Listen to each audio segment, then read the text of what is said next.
एणिकी खाद्य सुरक्षा योजना रे प्रति परिवार को मिलिबो 1000 टंका। राज्य कैबिनेट बैठक में संपर्कित प्रस्ताव रे मोहर बाजिछि।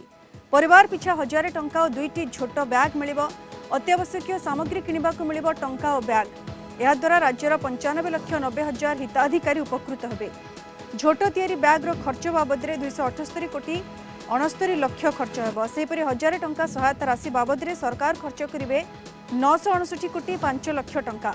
मोट 1237 कोटी 74 लक्ष टंका बहन करिवे राज्य सरकार। माननीय मुख्यमंत्री अध्यक्षतार आज जो कैबिनेट बैठक अनुष्ठित होता से बहु गुरुत्वपूर्ण निष्पत्ति मान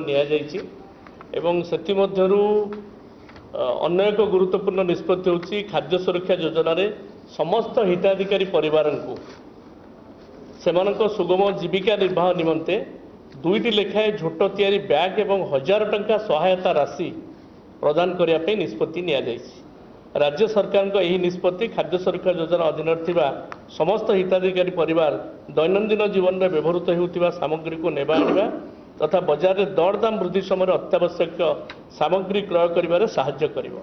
2टी बैग एवं 1000 टंका प्रत्येक हिताधिकारी परिवार को दिया जाय निष्पत्ति निया जायछि।